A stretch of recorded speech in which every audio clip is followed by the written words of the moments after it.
Hey, what's going on YouTube? So it's Nathan back here with another one, bringing to you a new one. So today we're going to be primarily using the remote for this video. So today we're going to be talking about the secret codes that you can put in with this remote that will make your Amazon Fire Stick, such as restarting your Fire Stick, making quick launch apps come up. There's a ton of things that come up when you hit certain keys on the Amazon Fire Stick. So let's go and jump right into it. There's about 7 or 8 hidden codes. So we're gonna jump right into it and I'll show you each one by one. First one is gonna be a very quick, simple one, which is going to restart our Amazon Fire Stick. So what we want to go ahead and do on our Fire Stick remote, we want to restart it. So with that being said, all we have to do to restart our Amazon Fire Stick is hold down the select and then the play button. So let's go and hold it down for 5 seconds. 1. All right, immediately we get your Fire TV 4K is powering off. All right, so our device powered off. It is now powering back up. So that is how you restart your Amazon Fire Stick. The second code that we want to go ahead and do, so it revolves around the Fire Stick remote.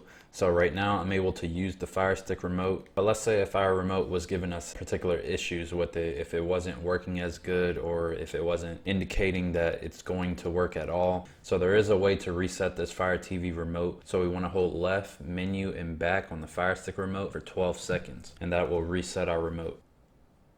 So we held that down for 12 seconds on our Fire Stick remote. Let's just go ahead and see what happens with this reset. All right, so our Amazon Fire Stick remote is blinking. And also when I click on the remote options, I click up, down, left, right. Anything that I press, it's not working. The Amazon Fire Stick is not detecting anything on the Amazon Fire TV. So the way we get that to pair back up, if you're not aware, we can just hold down the home button on our Fire Stick remote. We hold that home button down for 10 seconds, and that's going to help us pair our Fire Stick remote back to our Amazon Fire TV. And you can do this with multiple Fire TV remotes. So if you want 2 to 1 Fire TV remote, you just program it holding the home button. So I held that home button down for 10 seconds with the remote. This is what you should see. It says here, we can't detect your remote. If you see something like that, normally that's just the Fire Stick indicating that something happened while we were holding down that home button for 10 seconds, and it should indicate that it's working, even though it says it can't detect it. So let's see, watch this. So if I click my center button, you see that menu went away. So now it's detecting, even though it said it wasn't detecting. So that's how you reset your Fire Stick remote and reprogram it back to your Amazon Fire TV. All right, so the next code I do want to show you is factory resetting your device. And yes, you can do that from the Fire TV remote. So let's go ahead and do that. The only thing we have to do is hold down right in the back button for 10 seconds, and that will factory reset our device. So we're going to hold that down, the right in the back button, for 10 seconds. 1. All right, so I held that down for about 11 or 12 seconds, and you see the menu here, reset to factory defaults. Gives you 20 seconds to decide if you want to go through with the factory reset. If you don't, then you just hit this cancel button, which I'm going to do because I'm not ready to do a factory reset on my device. But I did want to let you know that you do have access to do that from the Fire Stick remote. But a lot of people should know this one. If you hold that home button down for 3 seconds, you do get this quick launch menu, which gives you access to profiles, apps. You can also put your device to sleep if you wanted to.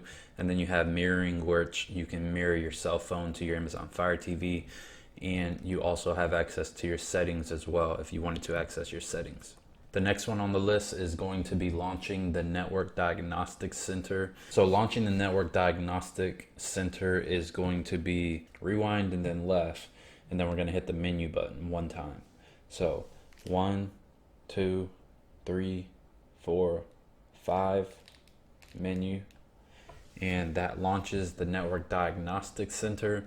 And it gives us brief information about our device. So we have device model information, TV resolution. I don't believe any of this information would be useful to the everyday user, just because, you know, there's nothing to do with that information. So with that being said, I do think it's convenient that we can pull that up, but I don't think that we can use it for anything other than the ability that we can pull it up from the Fire Stick remote. So the way we get that to close, you just hit your back button. The next one I want to show you is accessing the display resolution from your Fire Stick remote. Fairly simple. All we have to do is hold down the up button and the rewind button for 5 seconds. All right, so with that being said, it says current resolution is 1080p 60 hertz.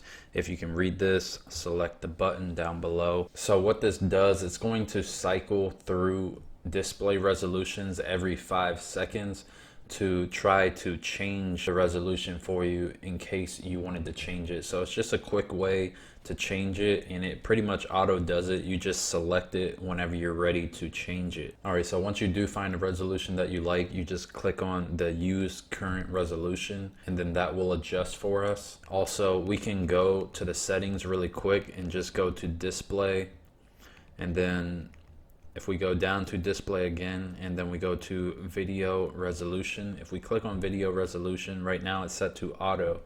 So this is the same thing of what we were seeing just before, but just in a format to where you can select the option that you want right away and then proceed. So if for any reason you selected something and you don't want it like that, this is where you would change it back. But I'll just leave mine on auto just because that's just more convenient for me. All right, so the last code I do want to show you is how to pull up the developer menu. So this is going to show us a lot of device information. So all we have to do is hold down our select button first, and then we hold down, and then we click the menu button after holding those two for 3 to 4 seconds. So start with center, down, 1, 2, 3, 4, 5, menu. And that developer menu will come up just like this. So we can pull up our system X-ray, which we can turn on, which gives us access to our resolution, top left hand corner. We have our CPU breakdown, which has 1, 2, 3, and 4. And then all of those are in the green, which is where we want it. Our memory is looking good as well. So those are just additional tools that you can use to monitor your device, but I can cover that in depth in another video. And also, all the other options we don't really need, but the only thing that we really use in here is the system X-ray to monitor our device, and if anything was showing in the red, then we should be a little worried about that. But other than that, we're going to turn off all these options before we close this developer tools menu. So that's all I got for you today. I hope you enjoyed this video. Give it a like, comment, subscribe, and I will see you in the next one.